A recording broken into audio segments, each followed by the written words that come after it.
little bit foul.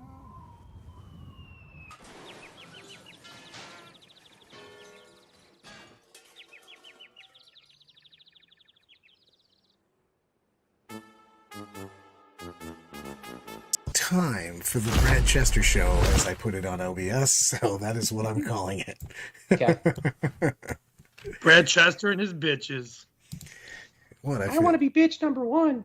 Brad Chester and his bitches. I just want to be the last one in the Got row. you. all of the things, some of the stuff. What's up, fellas? I had to herd fucking round cats today. It was nice. I like 1 minute before we're supposed to be live when I tell TJ, hey, I can't hear or see you. I just have a little icon that says TJ Lanigan. Sorry, Thomas Lanigan. What else do you need? And then Tom, I call him and he goes, oh man, I forgot. and then he goes, oh yeah, aren't we supposed to have Horton? And I go, well, someone call Brian. Like, things are running smooth, silky, baby. I mean, it's 7:00. We're here. Okay? Also, Not 15. We're just 15 minutes how late. have none of you scrubs liked your own video? You're right now. I haven't been on my own video. It's hurtful. I haven't been on here yet. Hurtful, So guys. when I'm on here, I'll do it. Bunch of legends. You're right, fellas. You're right. Nurgle Matt in the house. I can count What's on. up, I can count on Matt. So I after making fun of you guys, I do have to make fun of myself because I start the conversation off with, so say maybe a guy that's got hit in the head too much forgot to buy his ticket, but has a hotel room for a tournament. I don't know, that hypothetically maybe Brian's running. What can we do about this situation? Either way, by the way, I'll be there. I gotta figure out how much he loves me, because there's also the chance that he just gives me some wine and tells me I'm a judge and once I'm there. So Well, you can just play both hands. You mean you're gonna it's the same Michigan GT it up? yeah, that's true. The I mean, I may or may not have a case of wine sitting in my house, these things make me happy. Joy in my or eye. 3, or possibly 4. I may have also driven around to like 10 distilleries on Saturday and went whiskey shopping. Nice. Whiskey shopping. It's gonna be a good event. We are going to talk about Votan a little bit tonight. We're going to talk about the SoCal. We might even talk. Well, let's start off. We have to give one of our boys props because he just won his first GT ever. He's all grown up. Mr. He's Lyle. all grown up now. On his birthday, no. On on his his birthday. Thank you very much. And no one his gave birthday. it to him. He gave it to himself. Happy birthday, Lyle. Congratulations being in the GT winning category. Yeah, congratulations. Smoked it. And what did Lyle pilot to victory? Tau. Pew, pew, pew, pew, pew, pew, pew. Tau. That kind of Tau. I don't know if you've heard. They're doing all right still. They're definitely doing the stuff. The funny thing was, on the way there, I decided to YOLO swag demons on the way to that tournament. And I said, man, I think that demons and Tyranids will be my worst matches. And I played demons 3 times and Tyranids once as my 4 games that I played. And TJ told me that I was full of shit and that orcs were actually a bad match for the demons. And Yeah, I'm he gonna didn't believe me. and I'm going to publicly say he was right. I've been wrong. I'll be wrong again, guys. I've seen me do it. It's not good. It's not that it's like you're just gonna lose. It just swings so heavily on that fucking razor's edge that like just 2 bad things that go your way. Not even like misplays. Like you bounce on a unit that you're supposed to kill. You fail a charge on a charge that you were supposed to make, the game immediately flips. And Well, you the just get biggest fucking thing is trucked. that I found that the Beast Snagga boys are such a big deal because the +1 to hit and the strat for everybody that's Beast Snagga getting +1 to wound. You can just take a trash unit, call Wog, put Warpath on him, and all of a sudden you just go, hey, take 35 wounds on your random greater demon. And he's like, no, I don't want to do any of that. Leave me alone. I heard I saved him for it. So you got to. Yeah, so I had a good time with that army. Also, even though I argued with a couple of the boys earlier this morning, before I decided to pass out because I flew home this morning, which was, I hate skill rigs with a passion of 1,000 suns. Ugh. skill rigs, not kill rigs, everyone, just so you're all on the same page. Why is that, Brad? They're so goddamn gigantic. I literally I had to try to make a charge on 3d6 because I was max 12. The unit was literally like 2 inches in front of me, but I had to do Tokyo drift around a wall. And because the butt's so long, you have to measure from. So I just, and you can't hide them because you can't be behind something, because then you just waste 15 inches of movement. And I don't know if you guys know, but in 9th edition 40k, if you're just standing in the open, you might get killed. Just throwing that out there. Yep. I concur. Yeah, it's a very interesting. Like I said, it's very interesting. And like when I played them, after I was done playing them on stream, people were like, "Wow, it was such an accomplished player that got destroyed." And I was like, "Well, it's not an easy matchup." So like, I did bounce on a couple of things. I did fail a charge. They have weird bad matchups because they play decent into the melee armies, but they have shit for AP. They have like so many token. And as usual with Brad playing a new army, I decided to forget to use my bomb squigs for every match until the very end, and I fired one. And as we were packing up the models, I looked over at the tournament and I go, "Hey, remember my guy that has brutal but cunning?" And I never did it because someone was talking to me about competitive edge. I'm like, it's just like competitive edge, brutal but cunning. Didn't use it all weekend. It would have been so much better. We talked about it, though, and that's the part that matters, everybody. Exactly. We had a conversation about something. Well, yeah, congratulations to Lyle. I'm glad you did well. The rest of the meta looks like it was pretty healthy for the weekend. Looks like we had Emperor's Children are sweeping up the CSM demographics. They are just straight crushing it. I think they achieved all-time high this weekend. What do you guys think that's from? Because I've got a couple of reasons why on that. Well, I'll go around the corner. I'm gonna start with Brian in the corner. What are your thoughts on? I mean, he is a judge. He would know. So, Emperor's Children do really, really well on Games Workshop terrain because decent movement, ability to hide, can avoid a lot of the guns. They do really well in player place because you can set up to counter charge and charge off the get-go and jump from building to building. The fact that they ignore penalties is fantastic. I just think they're really solid. Honor the Prince is just nuts, though, too. It just gives you that automatic. You can make it's almost like making, miracle dice type charges and shit. You know what I mean? So you can just extend out. Plus, having Blastmasters all dotted in there actually does add quite a bit to the chaos because their shooting is poop. Besides that. Blastmaster. Somebody's got to turn their volume off on the YouTube. But what are your thoughts on that, Tom? I mean, I don't understand the issue with them. Seems pretty easy. They move their Terminators in the middle of the board. Just move up your crisis suits, kill them, win the game. No big deal. Move up your crisis suits. I don't understand. I've played against them a couple of times, and they're like, "These are my unkillable Terminators." I'm like, "Yeah, I'm gonna kill them." They're like, "No, you're not." And I'm like, "Yeah." And I'm gonna kill that Demon Prince they're protecting too, all in the same shooting phase.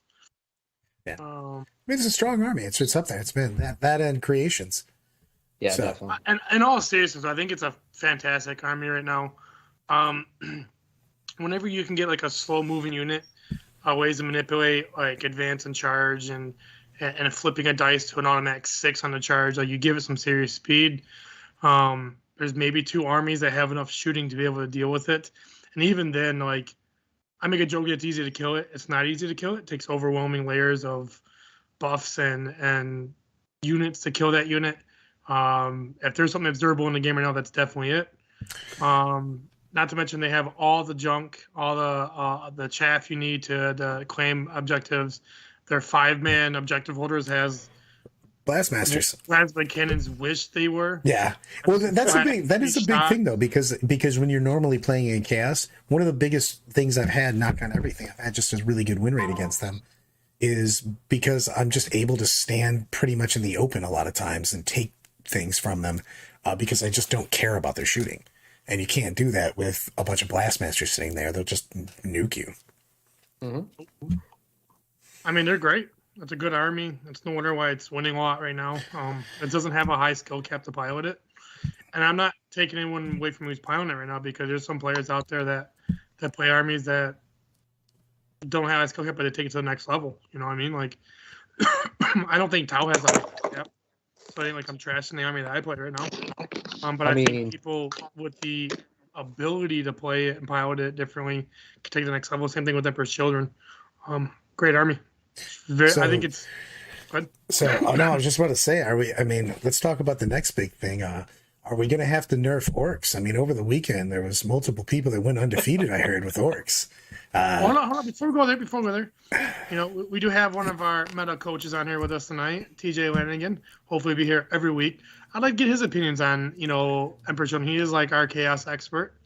What do you think about Emperor's Children? They're strong, right?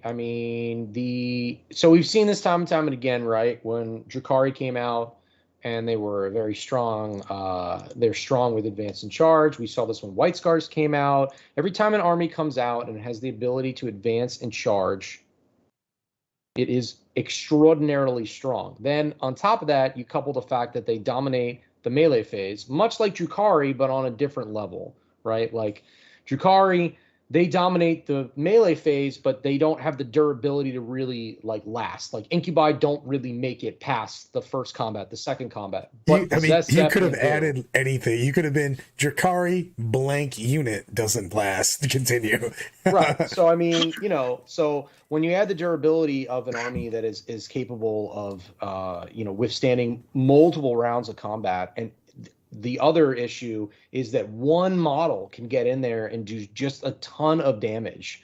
You know, like you have two possessed that live through a combat. Well, once we get on exploding, those attacks can really get crazy. I mean, you can really be putting out just a ton of damage. So just straight 10 attacks too. And it's multi-damage is the big deal on that one also. Yeah, straight 10. I mean, they're probably going to see some points increases. I can't imagine.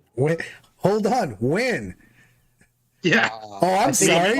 Hold on. Wait. Let me look at all. You guys want to go over real quick the balance slate changes real quick, and we're done. Hold on. Hold on. We're not done. No, I want to. You know what I want to start with the biggest dick move of all time, when they went, "Hey guys, if you're playing Marines, maybe you suck, and that's why you're losing." I was like, that's what it is. I was literally watching that on my second screen while I was getting some shit ready, and I paused it, went, that can't be what was said, and I just went back, and he's like, yeah, you know, that's an entry level army. Maybe people are just effectively bad that play it. That's why they. And I'm like, man, they did not just straight up say, if you're playing Marines, maybe you're get good. Zero buffs. Zero. Sorry, shock tactics. You could lose by one less every game. Before we go back into that, I want to finish up Emperor's Children. So I want to put the emphasis on that. So where TJ was going on there, but the one thing I want to add to, like, because TJ, everything he said is completely correct. But do you remember when like Armor of Contempt came out and we were like, man, Terminators are really good, except they're really fucking slow. Well, Emperor's Children's like, you know what? We're gonna give you Terminators. We're gonna give you Armor of Contempt. You can still get cover if you want. We're even give you Trans Hitman on them. And -1 to wound. -1 to wound. Yeah, whatever. And feel no pain. And you know what the best part is? You can advance and charge. And we're gonna give you some auto 6s in there. So say minimum 6 on the charge. Yeah. Minimum 7. 7 on the charge, my bad. I don't need that other die. I already made the charge with my 6. Yeah, I already got that shit. And you know, of course, you have the last thing that I'll say about this army, which is the fact that Abaddon can be added to the army. And Abaddon being added to the army is just phenomenal for them because he's just a powerhouse, and him not taking away from the rest of the army is something that is very beneficial to them. Well, that's what they want. He's probably the best character in the game right now. Oh, yeah. And the thing is also because he's got all marks, he can benefit from basically anything you want to use strat-wise on him. Yes. If you think about it, though, mathematically, you're guaranteed at least a 10-inch charge. Because you get to roll the dice, then you flip one to a 6, and then if you don't like it, you're gonna. It doesn't work like that anymore. It just is a 6 plus a d6. Yep. So it's just automatically a 6. Then you roll one dice. Yeah. It's still just good. It's still just a 6. It's still just a minimum of a 7-inch charge, no matter how you fucking swing it. Also, not like we said, not suffering any penalties for attacking in combat. Very strong, I heard. It's huge. Just gonna say. Yeah. It's Power fists hitting on 3s is hitting on 2s more than likely. Yeah. Some good. It's Yeah, strong. so that is definitely why I think they're up there. Chaos is strong. Yeah, they are definitely good. But let us talk about the most important thing we're going to talk about this week, which is, of course, the balance update. A lot of stuff happening. We're really going to have to take a time. Yeah. Everybody was here. Are we done talking about it? There's only one army that got affected by the balance update. No. Let's talk about. I mean, they affected a lot of armies. Obviously, Harlequins got nerfed because they're out of control now. Necrons got adjusted. Yeah. Sisters, all of it got balanced. It's a balance. Well, dude, the more annoying thing, I wish they would have done a bunch of flailing around like GW does, and we could bitch about it, but at least they were trying. This one, it feels like they didn't try. Yeah, well, it's also, we delayed it for 2 months. Why? What was the holdup? Yeah. Like, they were like, listen, we need all of the tournament results from our last tournament, and then we're not going to use any of the information. Yeah, they go, here's the stats on this. Already, Harlequins light can't advance with their vehicles anymore. You're like, does that affect anything? You're like, absolutely not. Half of us are playing Twilight anyways. Yeah, it's like all their updates. Like, remember when they nerfed Marines? It's like, good, this is stuff you nerfed that was like in the meta like 8 months ago. Yeah. And nobody plays it anymore. The other thing is you go, what's the problem with Necrons? Because Necrons were one of the ones I was afraid that they were going to completely shit the bed on. Because Necrons aren't any more durable than they've ever been. They have a little more outflow because of the core and everything, because you can buff them more. But I was really afraid they were going to just fuck up Necrons, basically. Because if they did too much to them, they can't be played. But they had to do something to the secondaries. Instead, vehicles are not core. That means that the Silent King can't buff himself for... No. Excuse me, sir. Excuse me. Vehicle characters. Only vehicle characters. Yeah, my bad. The CCB and the Silent King can't be buffed. I challenge you right now. I guarantee if you played 2 games against a Necron player, and one they were using the old rules and one they were using the new rules, I'm pretty sure you might not notice. It could be able to tell. Not be able to see the difference between the two. I don't know if you noticed, but CCBs were just destroying the meta right now. They had to be adjusted. Running rampant. Most armies didn't even have one. Yeah. It's just It's destroying the meta right now. Like what? Absolutely absurd. It had nothing to do with what the problem with Necrons was. Dude, I watched so many games, especially when you like Nova, when Jack went to Nova. He literally just went, here's my army in the middle. Cool, you didn't tame me by turn 3, I got 100. You can just pretend I fail all my saves. I'm gonna go eat now. You can't win. That's fucking nuts. Yep. That is not a fun time. When also it takes all strategy away. I'm playing Necrons and I line up across from Brian. He now knows that his entire game plan is running at me like a psycho because he has to murder my entire army now. And he might, but like, why make the game completely unskilled at that point in time? It's just silly. You have to. You're just like, well, I got to kill everyone. I don't know. I don't need to play like Tom. I don't need to pick up every model. Sometimes I want to chill. I got short arms. I can't put all my stuff on the board that far quickly. Yeah, it's wild.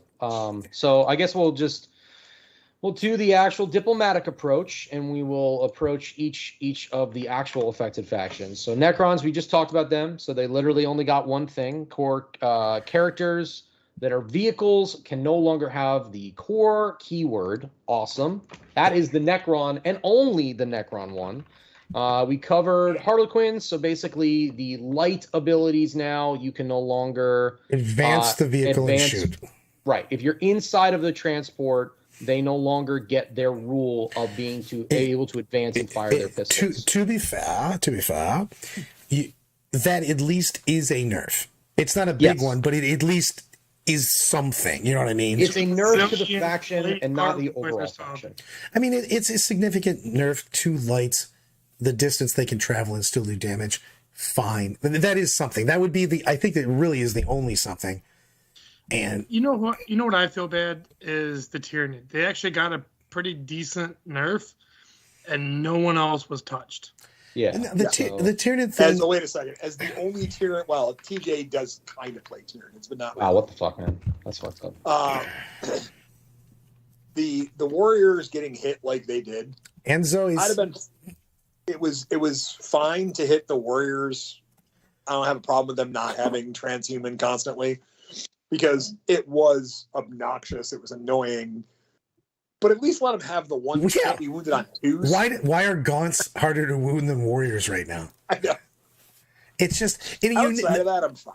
and I think that they didn't mean to do that.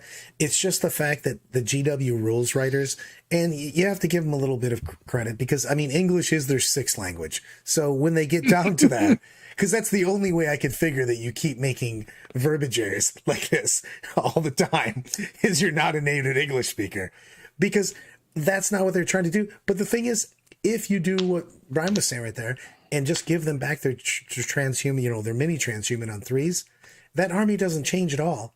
And also, you can just play Kraken. Kraken's the scarier army for me, by the way. Dudes moving 20 inches and then charging. That's terrifying. You can have your transhuman as long as you don't show up on my doorstep right now automatically. That's a big deal. And I actually think Behemoth is going to become the bigger problem.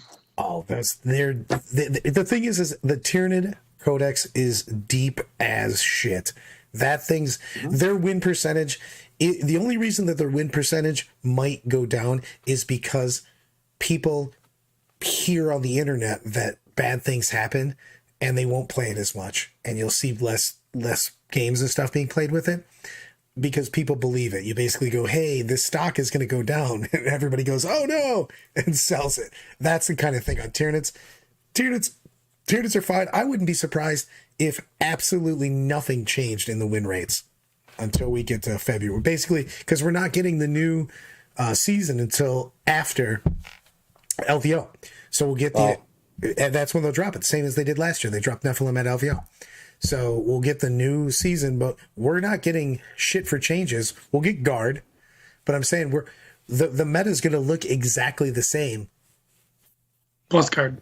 Yeah, plus guard. Yeah, yeah, and World Eaters will finally get the rest of their shit. Like, you're definitely going to see some slight shifts before LVO, but I don't know how much it's going to change. I think that's and people I guess guessing into the depending on meta, when though, Dark man. Mechanicus comes out. Oh shit! I spoiled Dark Mechanicus. Massive change when guard comes out. Yeah, Yeah, you'll have to 100%. you'll have to change for guard. That's the big thing.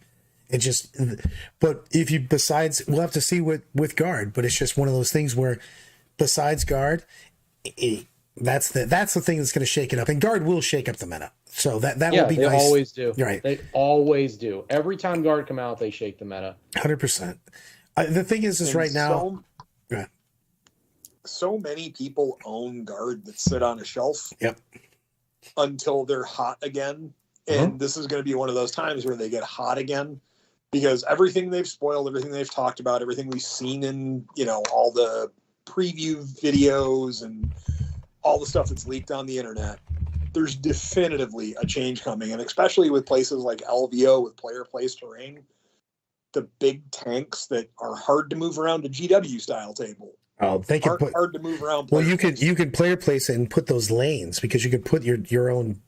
You could empty out the two lanes from your backside. Real quick, that Rago Dorn tank looks sweet. The new one they just showed.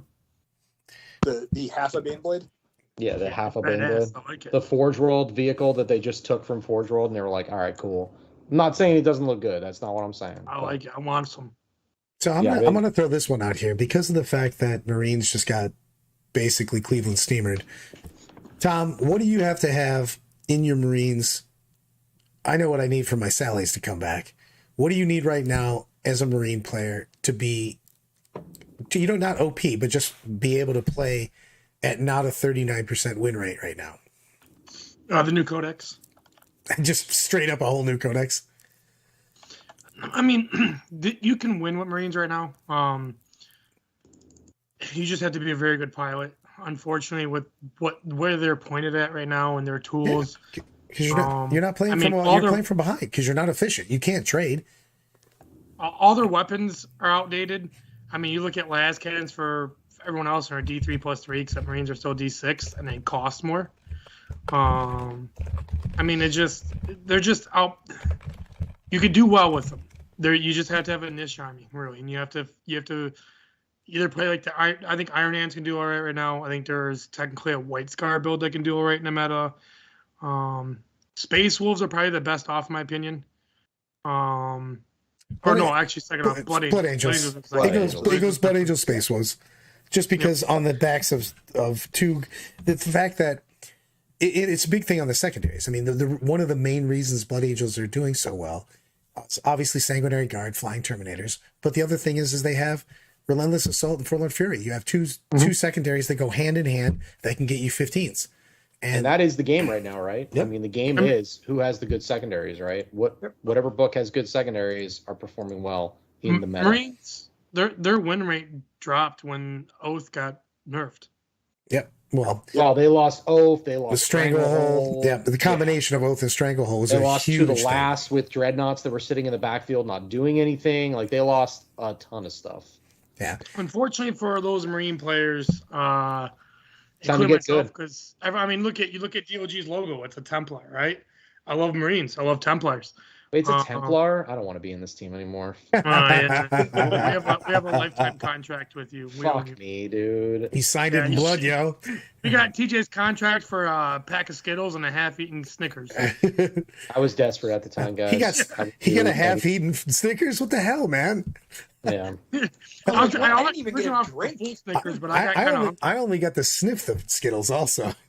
All right, so I think that's Skittles. What are you talking about? I think that's most of the balance update. I don't think there was anything else. Well, Tau got absolutely wrecked. Yeah, absolutely shut up. Yeah. All right. Okay. And then lastly, Brian was talking to me about this the other day, but did they finally clarify with Ynnari their secondary choices? No, it's still super fucked. I mean, I'm in multiple Eldar chats, which of course I don't check half of them. But one of the things that I get talks about a lot is it literally is up to your TO, because they've ruled in the FAQ and everything else. They've made it so vague and shit that you don't know. I mean, technically all Ynnari armies are actually illegal based on the raw of how it reads in the book. You can't even make that army. Yeah, it's literally illegal. If you go by just the raw, anything that you take in Ynnari is just wrong. So, I mean, I got to go with if Games Workshop's running events and they're making rulings, and they ruled at their events that Ynnari couldn't take Craft World secondaries, you kind of have to go with that's the precedent. Which still not really. Do I agree with all of it? Because sometimes the people who are in charge of those events make bad rulings, and then 20 minutes later go, "Oh, we screwed up." But I'm not gonna name them, but I've seen 3 rules at Chicago that was ruled by a GW ref or TO, whatever you want to call them, and I was like, "That's definitely not correct." I didn't say nothing, but the thing is that they do set precedent TOs, though. If it's an official GW event, so it does set a precedent for the rulings. The problem is that those TOs are humans like us. They're not part of the rules written team. They don't clarify anything. They make it on the spot. Everyone makes bad rulings. What? Two of their judges or 2 of their TOs are definitely on the rules committee. They're on the play test. They're not on the rules committee. One's on the rules committee. All right. Yeah. And the thing is that it's a big deal when they do that, and then you have to look at what they're saying, which also doesn't make any sense because Ynnari is officially a Craft World. I mean, they have Craft World rules, so. But I have something I want to bring up real quick. So I saw on a particular discussion. A particular discussion. I'm not gonna name his stuff, but I'm not gonna talk about where I saw it. Tom's gonna get the fuzzy screen in front of his face and have a voice simulator. This is what. Anyways, hey Brad, here we go. Look at this. I'm not gonna name any names. Yeah. But. You gotta take a big drag rope again. Yeah. I'm not gonna. Here we go. Right here. I'm not gonna name any names, but if I was, God damn it. no. So there's a tournament played recently, and it was streamed, and there was a discussion going on it somewhere about the validity of the tournament, because one of the people playing was caught cheating, and whether malicious or by accident and playing the rules wrong in multiple instances. To the fact where that player end up forfeiting the game, right? This is my question. That tournament played win path as choosing the victor. The player who forfeited because they did not play the rules correctly was the only 5-0 going into the last round. And since his loss was round 6, he won the tournament still. What are you guys' thoughts on that? What? There are times. Also, where a TJ, move to player- your left. Move to my left, bro. Okay? Why don't you move to my left? There you go. Get inside Nurgle, bro. Get inside Nurgle. I was trying to show his face like real good, you know, try not to get too close to him. Especially So, since I'm playing Zinch. In my opinion, if a player has decided to DQ themselves from a game, and this is as a TO, they should take it upon themselves to do something that I've seen a few players do, and I've been proud of the ones that I've seen do it, to where they go, yeah, I goofed. My bad. I'm gonna lose this game and DQ myself from the tournament and step away. That's what I think the player should have done to rectify the situation. It would have helped the tournament out, the tournament organizer, and then he would have been taking all the onus on himself and away from a TO. So therefore, he's done a good sportsman style thing to move forward. As being DOG, we all kind of believe in the sportsmanship side of things, and that would be a great choice in which to do. Yeah. If it was I up agree, to the 100%. TO and the player did this and said, hey, yeah, I got it wrong, caught, played on stream, the TO can always go, we're just going to skip over you for prizes. Yeah, but the prizes really matter at that point in time. It's just, here's a question on this, because I'm ambivalent. I don't know where I am about this. Everybody's going to fuck up a rule. I'm sorry. You're just going to. The game's very complex. There's a ton of things, especially people that play multiple armies. I don't know what you're talking about. Infallible. Yeah, exactly. How do we gauge people that are just naturally screwing something up? And I guarantee that you that mess something up. Watch any stream game I do is, for funds and stuff like that. Somebody's messing something up over the course of the game. But there's a difference between that and doing it all the time. I'm going to go, Brian, because you're the guy that runs the most tournaments here. What are your thoughts on what is the line where and it's no longer I messed this rule up and it's actually me trying to take advantage. I'm playing TJ and then I play Tom and then I play you and I mess up the same rule each time. Like when is it cheating and when is it just screwing up? So if you make an error in a game, I'll say you're playing TJ, right? Make the mistake, TJ goes, that's definitely not how it works. He calls the judge over and says, hey, just to let you know, he's messed this rule up. I pointed out to him. I told him what it is. We've corrected it in the game, just to let you know. The next opponent's Tom. Tom goes, dude, that's not how the rule works. Oh, my bad.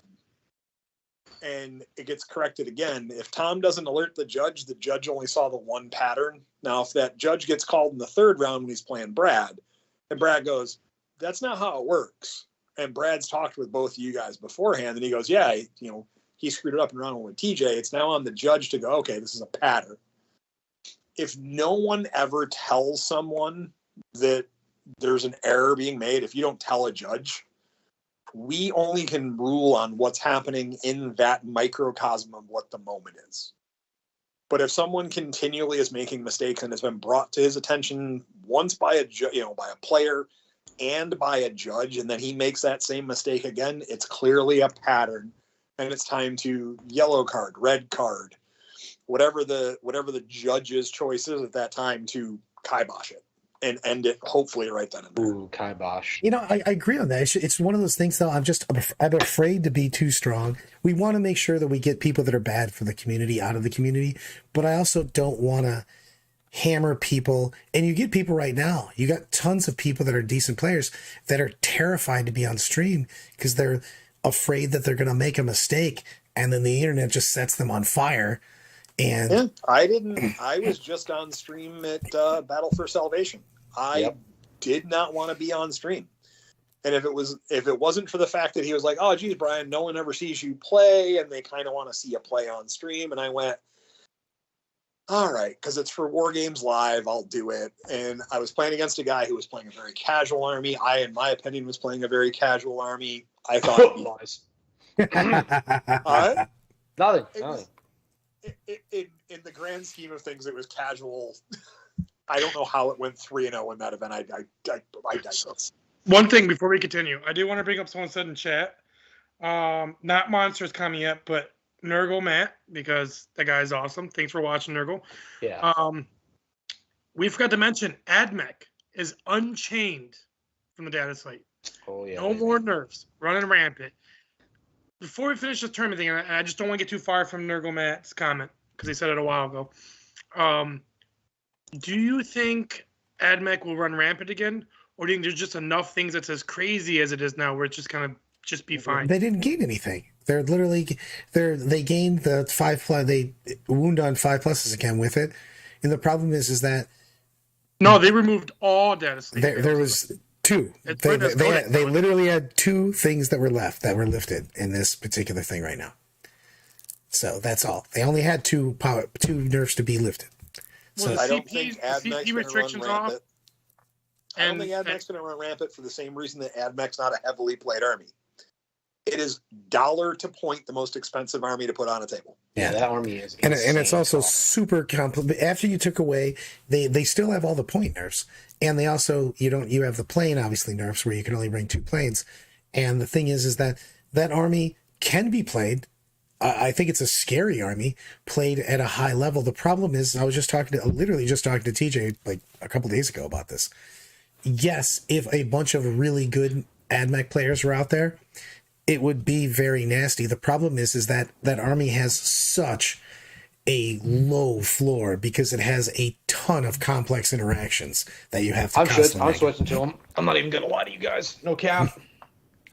It's a big deal. Yes, I think it could be, but I don't think you can't just derp up 4 to 5 planes anymore and stuff like that, because of the fact, obviously, you can only bring 2 planes, but also the point nerfs. So the army, yes, is nasty. It's super nasty, but I think that it takes a very skilled pilot. I feel the same way about Thousand Suns, which is why you don't see a million of them at the top, because of the fact that if you screw up something in your psychic phase, for instance, the Thousand Suns, that you do your buffs and everything in your movement for AdMech, you can just have the rug pulled right out from underneath you. So it's a big... I mean, they're trash. Don't lie to me. And on that side of things is this, like, if you had a lot of people at Siegler's skill level, because Siegler was probably the best AdMech player there was. If you had people at his skill level and there was 5 or 6 of them, then maybe because there'd be enough video evidence out there of how to play it, enough discussion of interactions. But AdMech's really good. It's really solid, but it just expensive army to build. You're talking about they have 1 unit that costs like $300 to build. Yeah, I think it's legitimately I think $1 per point. Yeah, we figured we were actually doing this morning, myself and our GW rep for the store. It was $1,580 at retail to build a standard 2,000 point army. All right, set me up, Warden. It's in the attic, buddy. In the attic? Fuck yeah, dude. I'm playing it. All right. So back to our tournament discussion real quick. Now, my question to you guys is this. If you were the TO, and so we talk about the players you're done. If you're the TO, would you allow that player to win the event? Absolutely not. What? No. That's insane. No. If you're dropping out, you're dropping out. That's I don't. If you're DQing yourself, you're DQing yourself all the way. I mean, just go ahead. If you've realized you've been making mistakes, if I just realize I've been playing a rule wrong the entire time, I'll just drop. You don't just drop from one game. If you've been doing it the entire tournament, you drop from the tournament. It's not a big deal. You still have all of the, I'm going to give my Yoda Brad thing again. You still have all of the experience, the memories, and everything that you got from the tournament. None of that got taken away. I was messing some stuff up. It's my fault. I DQ myself. No one, after you do that, you're now the better man. You take yourself out of the thing. Everybody realizes that you still won your games. You did well. You don't need a sticker to have self-achievement for that. You know what I mean? No one needs Yeah. to tell you. You know you did well, but you did mess up. So you're taking yourself out of the winner's circle, but you still have all of that left. I mean, I don't understand. I don't need a prize. You know what I mean? I'm an old man with this, but like you got everything you came there to get. You had camaraderie, you had experience, you won games, you played at the highest level. You made a mistake, DQ yourself and move on. I mean, no one goes to an event, right, to be like, I need to win this $150 of store credit or my life is over. Like, I cannot exist without this $150 of store credit. Frontline Gaming, I'm looking at you when I say that. Whoops, I'm sorry. Yeah. You won best overall. What did you get? $300 in store credit can only be used at their store. I'm not Okay, going to cool. name the name of the tournament, but I did see a 300-person event when me and Brad went, and he won it, and they gave him a night. The shitty one, by the way. A shitty one, but they gave it to He's him like, though. he was like, he got given his prize for winning the event. He's like, oh, this is nice. He found some little 8-year-old. Here you go, Yeah, I kid. just handed it to him. I have no idea if he played 40K. I just was like, this is yours, bro. I'm out. I'm not going to try to fit this on a wheel. I'm not gonna lie. As someone who judges events, who runs events, and I do stuff for more than just myself as an organizer. As you guys know, I do stuff with FLG. I've done stuff with Adepticon and everything else. Some places don't do really well on the prizes. What? I'm not going to name that. I'll place. name them for you if you want. Don't worry, man. I got No, you. it's not good. I don't get, you know what the thing is I don't even care about that though. What I think people should do more of though, and I really feel this because when you're at the top people that are going first, second, third, don't care about their prizes. They want a trophy, a plaque, a pat on the back, a sticker. Yep. Give more prize support to everyone else in the building. Make them feel that they're part of it. There can only be one person that basically wins the event. Everybody else is going to take losses, man. Give more to the middle. I love the fact that you guys do that raffle. I was just talking about your tournament at the tournament I was at, Brian, and I'm like, they're like, hey, what will you travel for? And I go, I travel for a good time. And I love the fact that you guys just give so much stuff to everybody. And the thing is that when you go to Du Bois, I'll give shameless promotion here. Wow. No. It's not that shameless. No. It was very shamed. Yeah. Well, I have no shame. That's the problem. I have no shame. But there's so many people that are still sitting there at the awards ceremony. Like there's a huge amount of people because we're all sitting drinking and they give out so much stuff to everybody that came. And that's a big deal, is to give people, lots of people, not just the winners. The winners don't care. They probably got 10 of everything. They don't give a shit. I want a little plaque that says, Brad, you're the best. Yeah, you're the tallest. You have the most hair. That's not true. What the fuck? You shush your face. I'm also the youngest. But it's the thing is that I love to see, the guys at the mid tables and everything getting a really big prize, in the middle of that the raffles. Like one of the biggest prizes that we do at Du Bois, and it's called Average Joe. The guy who comes in, who stays through the entire tournament and comes in the dead middle, gets as big of a prize as the guy who won the event. I love that. Yeah, it's great. You know what we did at MCM this year, and we've been doing a lot of our big events for DOG events. But you have those people that kind of help see people putting things in boxes and they help organize it in while they're waiting for the award ceremony. Everyone who does it, you just got to put one thing away from it. You can walk over and grab one thing, put in a box, and you qualify for it. We gave away $1,500 in prize support with that dice game. Did you see that mini game we did, Brad, or were you too drunk to see it? I saw it. I don't know what you're talking about. It was great. I make everyone get on around the table, and there was like 30 of us, and there was lots of prizes given away, and it's this cool mini game we do. I want to do more of that. Like next MCM, I want to give like $3,000 away. It was like some of people's favorite moment of the whole tournament. Like everyone's rolling dice and trying to win these prizes at the end of the tournament after the awards. It gives people a chance to like stick around and why should they watch the awards? What's in it for them? And it was just fun. It was a good way to cap the event. I love the random prizes on that. What was it? Just last year, I was playing at Du Bois just because we have it. It's coming up, and I can't even remember the guy I was playing. And you just walked up and just randomly handed one of the guys like some token prize. And it was something small. And the dude's face just lit up for just getting some random thing. People it's just nice to get Random. You like to. People like to be appreciated. People like to be. I appreciate you come to my event. This is here. I mean, I do this now at every event I run, where I take for each round, and I take 2 box sets per round. I roll 2 tables. I pick left side, right side, and I go up and go, and you won random door prize. And normally it's a $60 GW box set, whatever X, Y, or Z it is. Mm-hmm. And I give it to them, and they just get happy. I did that at Salt City, which is my summer event that I run, and we gave away like 2 table war mats as door prizes in one of the rounds. That's sweet. And just if you do like a lot of the good tournament organizers do, and you just email every goddamn company you can think of and say, hey, we're running this event. Do you want some free advertising in our player pack and on our website? And that's really all they get out of it. And then we talk about them for 5 minutes at the beginning of the event, 5 minutes at the end of the event, and hopefully they've given you some coupons or something to give out to people so they can drum up some business. But like Army Painter gave us some box sets and went, hey, we want these to go to best painter. Cromlech gave us a bunch of stuff going, these should go to your best appearance people. Like this year for the boys, I think we've got the most sponsors we've ever had, and our guy who wins best appearance will probably walk away with a lifetime's worth of stuff. Oh, please. I mean, we got Pete in the house right now. He's chatting in our chat as a Death or Glory. He's Nice. the other guy who owns DOG with me for the event side and helps me put on these events. Pete, I really think we should.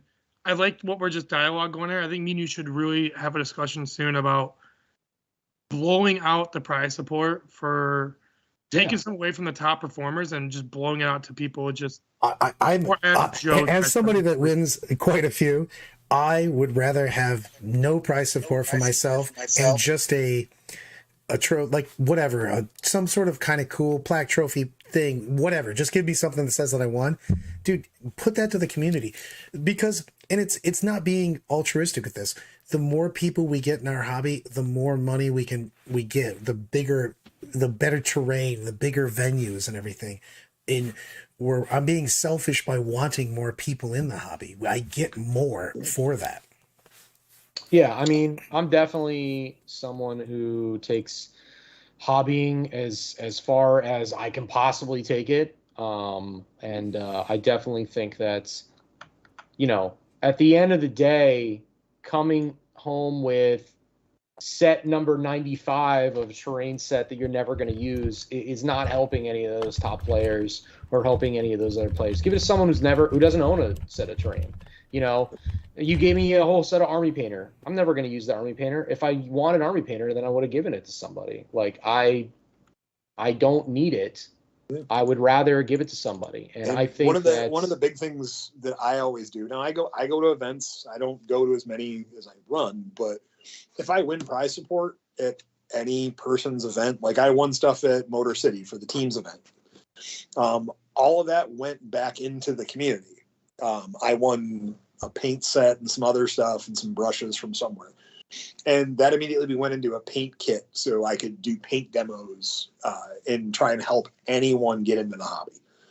That's one of my things I do. I think as a tournament organizer, something that Death or Glory should start doing is you should give me a list of people that would be a good idea to maybe gift something to. So at the end of the tournament, you go, hey, TJ won first place.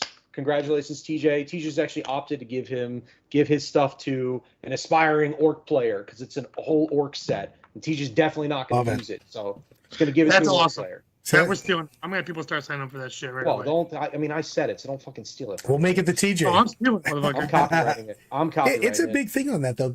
And the thing is I get so many people, and I do so much coaching and stuff, and I get so many people that are so worried about going to tournaments because they think that it's going to be this crazy knockdown, drag out. Everybody's going to jump over them for every time they make a mistake. But in actuality, it's just a bunch of us just fucking off, rolling dice and drinking. You know what I mean? That's all I want. I want to have a great time. I get this as a TO, and I'm sure you've gotten this before, Tom, where someone goes, yeah, but I'm pretty new and I don't want it. Well, just come. And guess what? You're going to meet people at these events that will become friends forever that you might not have known that live down the road from you that play, but because you play at store A and they play at store B, you've never met, but you guys might hang out and become great friends. 100%. If I didn't go to something in Elmira, I wouldn't have met TJ that first time. And Oh we wouldn't God, have started- that was the one. Thank God. I've been trying to like place where the time machine should have gone, but yeah. On the flip side, though, on the flip side of that, you might get trapped into a friendship because I haven't been able to get rid of Brad for years now. This little fucking midget But he's follows me back. around. Bro, I'm like I'm herpes, still bro. not You sure can't get how rid of me. got I keep stuck coming with Brad. back. Dude, I don't even know when we met. I mean, that's been for Oh my God, dude, it was so long. I know we met at Toledo Game Room when I got dragged out by Kemp and Courtney to go to like 2004 or something. I don't even know. Oh God, yeah, it's way long ago. Yeah. So we kind of got off the tangent about the tournament earlier, and I want to get back to it before we end. So first off, I think we're on agreement. WinPath is just not a feasible way of doing tournament because with that example, that guy being the only 5-0 going in the last round, there's no point in playing that last game because whether you won or lost, That's fine, you though. won the event. I'm completely fine with that. That's not, I'm yeah. saying, yeah. Wherever you want to run tournaments, as long as people are in the same. I like WinPath, tell you, but the thing I don't like is when you get to the seconds, you know what I mean? The second tiebreakers and stuff like that, and we've had to do obviously random pairings because we've had people in the past that have tried to manipulate battle points so that they could pair into favorable pairings. So, but at the end of the day, I don't like strength of schedule because I can't do anything about it. I mean, one of my favorites is we were giving, I love to throw you under the bus for this one, TJ. We were in Maryland and all of TJ's opponents either left or were he played a new guy right away and the guy just didn't win anything else. So TJ's strength of schedule was like 0. He just had no strength of schedule. We're like 4 games in and he's got 1 loss and he's like almost at the bottom of the thing, even though he literally had 1 loss by like 1 point, but he's behind everyone because all of his opponents got salty and left or just were new players and just didn't do very well. That was a pretty funny weekend. But yeah, I mean, I like random pairings and strength of schedule is fine. I really like random pairings. There's no stress. I don't have to worry about how many points my guy next to me scored. We just scored points. That's it. See, We're just I'm done. old-fashioned. I don't like random pairings. I've seen too many tournaments where like 2 players, like you don't get to control your fate really. For example, we'll talk about Michigan GT, not this last one we just had, but the one before that. Me and Brad is tied, or not tied, but we're in first and second. And then Brad gets random stomp a guy that he beats in 20 minutes. And Took me way longer. It was like 25 minutes, dude. 35 That's pretty fucked up. however Yeah. long it was. You know, like a guy that should not have been playing the finals against Brad, but until the finals, he found out that going over hills actually took movement. The thing is Tom, you have to. My thing is that take the ability to make things unfair out of people's hands. That's why I talk about all the time. When you talk to people, you have the conversations about all their rules, everything they can do. It's the same thing with random pairings. You take even the chance of somebody trying to manipulate scores. Just take it away from people. You don't. I like first day random. Yeah, at least first day. You know, I think it'd be First perfect. day, I like random. Second day, I prefer pairing based upon strength of schedule. This is is why the the metric. KCP should do. We'll fix that. I think it should be battle points, but people's scores should be hidden, and you shouldn't be able to see you should be able to see round 1 scores when you're in round 3. Like have like a round behind. You can't manipulate it. You can't see score because you can hide placings. Yeah. Hide placings. You know, All right, so can we talk about one thing? See, we're talking about tournament stuff, and I would like to talk about if you are a TO, right? And TJ, I'm going to use you for this one. Right? Oh, If God. you're running an event, all right, and when you say scores are in, scores are in. Once they're submitted, they cannot be changed unless it's egregious. Yeah, what Like- what is the deal with that? Why does this keep happening at tournaments? They Well- talk about it at the beginning of a tournament and then shit just gets fixed. I just don't understand. So one of my biggest complaints is, and I have seen players do this who are in higher position of standing in the community, as in they're a name, where they will sit there and bully an opponent into getting a couple more points. And then they go up to the judge and go, oh, we made a mistake, and then random kid agrees. And if the judge has already said in precedent, scores are in, scores are in. Like all right, hey, I won, he lost. We put the 93-10 score in wrong. That's something you can fix. But when it was 84-85, oh no, we come back, it was 87-84. The score's in. What's your guys' opinion on once the precedent set up, the score's in, unless it's an egregious. What is your thoughts? If it flips somebody's win to a loss or, so on, because of the fact that they calculated something wrong, then I think it makes a difference. Otherwise, I wouldn't bother. If the same person's winning, I would never change it. If it changes because TJ and I are sitting and we go, oh crap, on the score sheet that we both kept together, we just never put in the bonus for the mission each time, and he won by 3 points instead of lost by 2 points or whatever. That I would definitely want to change. But if it doesn't change the win-loss, the who won to one lost, I wouldn't bother at all. But what if it takes someone from a win to a tie? Yes, same. I would probably still change it because that actually still changes the actual outcome. The points are just points. If it's a win-loss, which it usually is, and the win-loss going to a draw would be a change. I don't like long overdue type stuff, but like people just make mistakes. I mean, we should be forgiving. There's a difference between making a mistake and 3 hours after the results are in, after lunch is done, the day is over, and it was like we'll use round 3 as an example. And then at 9 o'clock at night, hey, we figured out that 3 hours ago when we submitted our score, we made a mistake. Hell no.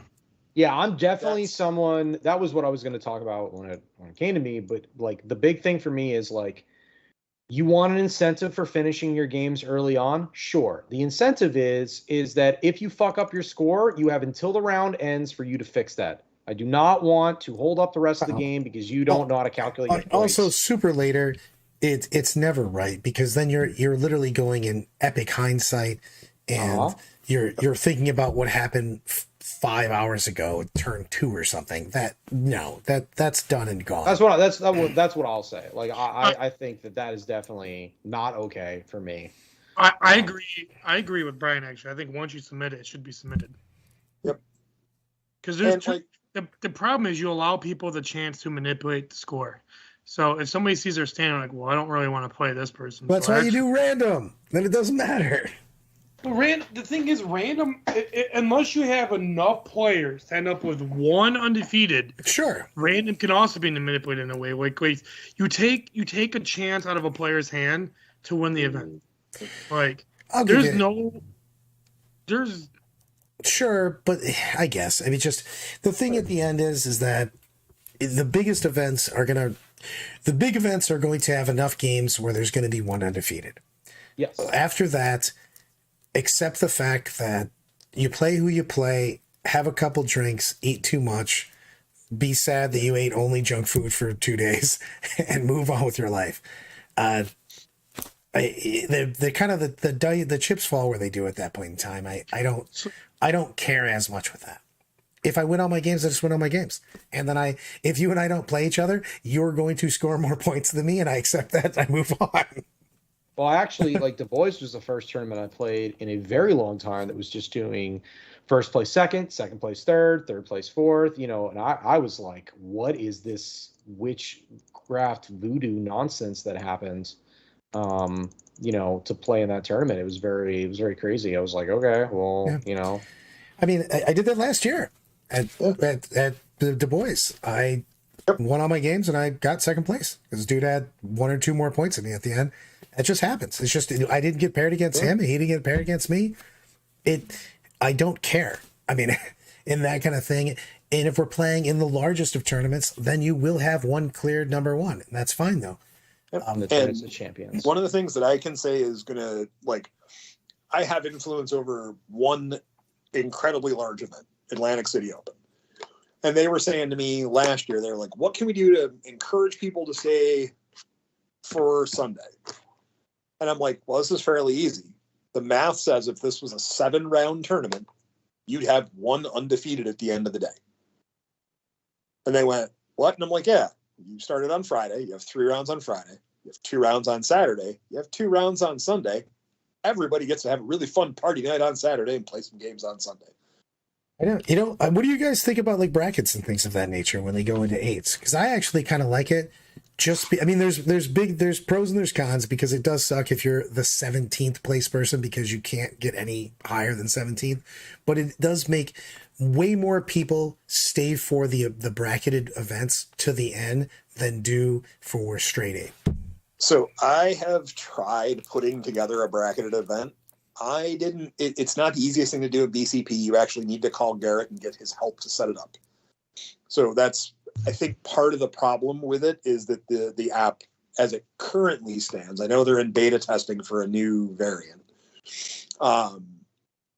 isn't ideal for it, for your average TO to put together. I think having bracketed events, not bracketed events, and everything, keep enough variance throughout the season to make you want to go to multiple events. I don't think I'd want to go to every event being GW Terrain. I don't think I'd want to go to every event being bracketed. Mm-hmm. But I'd like to go to a nice mix. Yeah, I mean, I like it like that. It's just, all I'm trying to do is figure, because I hate seeing so few people, and especially so few people even at the award ceremonies and stuff at the end of the day. You want to see like people having incentives to stay the whole thing and be excited. At the end of the weekend, we should all be congratulating people, being excited that they're getting prizes or doing whatever. And I hate when I just see a lot of people have left because they weren't incentivized to stay the entire time. And I don't have the answer to that. I can just say what I've seen. I just want to start earlier. Honestly, I just want to start earlier. Like, I get it. People don't like this. What I'm going to say, it's controversial, but like, I really do want to be there as early as humanly possible. Please. Well, it gives us time to go out, man. That's a big thing. I would like to be. Gives us time to go out. It also makes that Sunday round tournament. You talk about people being not incentivized to stay. Well, not incentivized to stay is, hey man, I have a 3.5 hour drive. Like, it would be really cool if I could just not have to do this. Yeah. Well, you know what? I would have to pass on that, as one of the people that likes to get fucked up at these tournaments. Or to get the tournament at 9 o'clock or 10 o'clock. Try to get me at 6 o'clock. You might as well me and Brad just don't go to sleep, baby. 6 o'clock. 6 o'clock is insane. No, like 8 o'clock would be fine. I'm a big fan with dice rolling between 9:30 and 10. I've been looking at like multiple different ways to make things more fun. As someone who enjoys getting clearly, as someone who enjoys like having a cocktail or two, the 7-round events. So on Friday, you are hard serious. You go until 8 o'clock at night. On Saturday, you play 2 games. If you start at 10, you're pretty much done by 5. Yeah, that's a big deal on that, because nothing sucks more than when you get done and you get cleaned up and you basically have no time to get together with your friends, and you guys grab a random pizza or something because nothing's open or you can't get to them, and you lose the best night, which that Saturday should be your best night because everybody's there. Everybody should be coordinated, hanging out and doing things. And I understand with a 2-day event, it's different. But when you have a 3-day event, if you can do 3 rounds on Saturday, 3 rounds on Friday, 2 rounds on Saturday, 2 rounds on Sunday, it's a lot better, because you can go out, have a nice dinner, right, with your friends on Saturday night, get plowed, and by 11 o'clock be back in your room and be really content because you spent 4 or 5 hours with your friends having a grand time. Now, and you can get up for Sunday morning. I just want to let everyone know right there that you might have heard Horton say get plastered, but what he actually said was get plowed by his friends, by the way. I just want to let everyone know that there's a distinction between the two things that were just said I mean, there. TJ, we've shared a room a few times. Do you know what We it have. I mean, I'm not saying. I that he's mean, wrong. I did steal- As one Correct of you. Orton's friends, he loves getting plowed. Yeah, I did not correct you. I just said. I mean, what I happened. did steal your pants last time I was in your room. I was about to say, there was a time that we kicked down the door and we kidnapped Brad out of his room, and Brad left in his pants.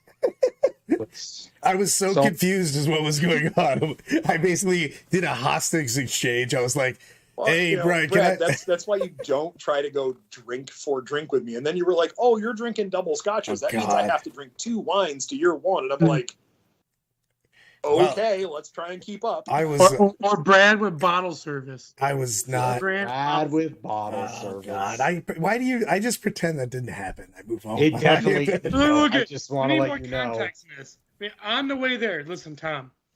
As my friend, you know, right now my money's kind of tight, so make sure I don't. I want to spend less than $300 entire event. Okay, Brad, I Well. got you. Night 1, $3,000 in. I'm like, Brad, what the fuck are you doing? I'm making it right. That's what it was right there. Hey, Tom, we got another bottle coming. No, you do not. You're out of here. And the was worst some part Morgan was, Freeman we were shit right sitting there. at the bar with Brad prior to this out in the lobby. And Brad was like, I bought everybody a shot. And we're like, Brad, thank you, but you did not have to buy us shots. Let's get you a wine. No, I got shots for everybody. And I'm like, oh boy, this is gonna get bad. Them fucking goats. By the way, that happened after the bottle service. Oh That man. happened after the bottle service. That happened after That the was, bottle that service. was, And I dragged that him was onto also the bar. We well, were that at. was also when they thought I died. So because someone with my description got sent to the hospital. So Yeah. It was Zuber. Zuber was out and it was like, I don't know, trying to hang with Brad.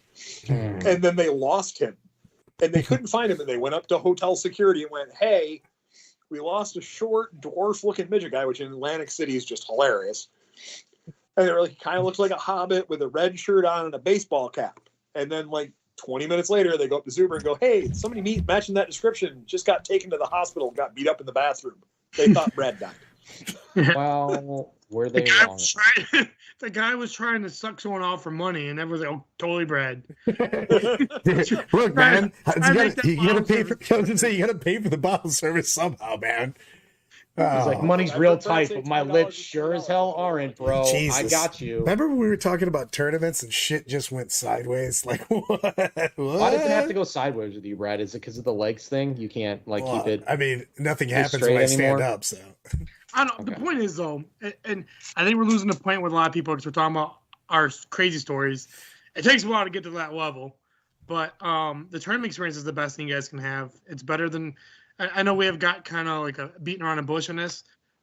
Meeting friends, like these 3 fuckers on here with me. Now these are my friends because of 40K. I didn't know these guys before 40K, but the hangout afterwards, the drinking or non-drinking if you're not into it, going to a nice restaurant, playing board games. That's where it's at. Yeah, we 100% do not play this game because we are rich and make money on this game. I assure you that is definitely not what happens at all. once you guys are talking, I'm living the high life.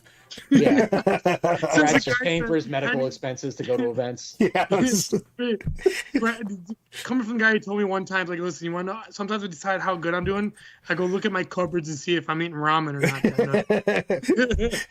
I'm living the high life, baby. You just gotta set those expectations low, bros. Yeah, All high I can life say of is someone the in a best third world part of country. Same tournaments thing. and events and going to all the GTs and traveling Yep, is 100%. typically the night before the event when everybody's getting in and meeting up, and you sit at the bar with the guys that you see 4 or 5 times a year.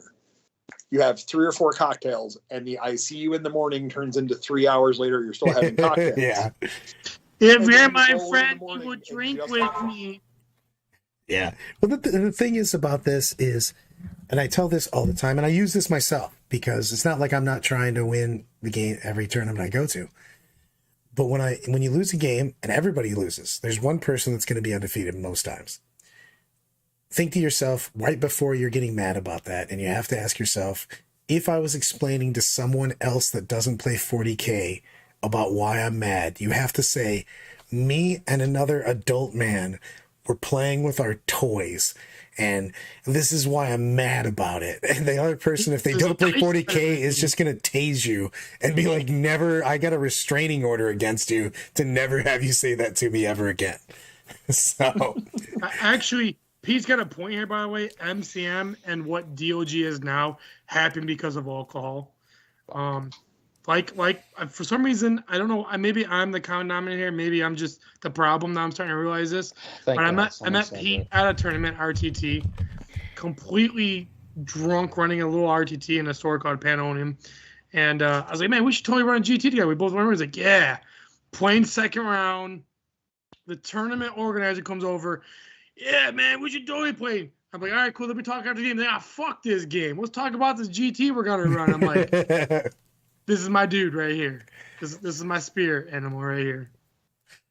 It's good times, baby. It is, and the thing is that, man, I traveled around the world for this shit. I know so many people. I know thousands of people from the game, and that's where you have to get out of this. And the thing is we can play. You can play a game at the top level and have a great time. And that's what you're looking at. I don't even know what happens when people are having a shit time. I don't get it. Also, if you're the guy that's stop being dicks to people. There you go. That's the thing is, you should dicks, never don't be dicks. I got you. You should never let a result of a game define your character or what you're gonna do about it. What? I mean, we look at what. I was just say, we were playing on stream. I was playing on stream at BFS round 3, and the orc guy that I was playing was like, "Hey man, I'm really sorry. Like dice aren't going your way." And I was like, "Bro, it's a game, dude. I'm not here to win every tournament I go to. And there's, like you guys said, there's only be one tournament, winner. I just want the person I'm playing against to have fun. Yep. And I'm going to try to have fun." We look at Chicago, right? Chicago Open we just had a couple weeks ago. It's been a while since I've actually lost in a singles tournament, and I played against Harpster, very good opponent, very, very tactically good, playing a great army, and on 20 bombs, even 4-ups, I got 3. I'm like, all right, cool. Go to shoot my planes, get nothing for him, and then I traded basically my planes for nothing, and then I allowed myself to make horrible decisions after that, and cost me the game. Not like attitude, like I'm talking about bad tactical decisions. And but the thing is, if you watch that stream game, I never once got upset, never once complained about my dice, never once made him feel like he should feel bad because his dice were rolling good and mine are bad. Like, it's a game, just like Brad said. If you went to some stranger, like, yeah, I'm upset at that because his dice he rolled were better on his little toy soldiers. Mm-hmm. Like and plus his Barbies look better than mine. Like, it's just bullshit. I mean, that's what I said to my opponent. I said, I cannot control your dice. You cannot control your dice. Why would I get upset at you at something you physically cannot control? Like, it's literally nothing you can do about it. There's nothing I can do about it. I can't make you roll better. I can't make you roll worse. Like, it just is what it is, man. Like, don't get upset about it. It's fine. Happens. And I lost that game quite handedly. That was an ass whooping, as I like to call it in the profession here. Yeah, it's just because you played that match that I told you was not favored for you the entire time. Yeah, he told me it was bad the whole time. I just wouldn't believe him. On that note, everyone, we will try to be actually on time this next week. And we'll be rocking it out. Everybody, by the way, go over to the Discord.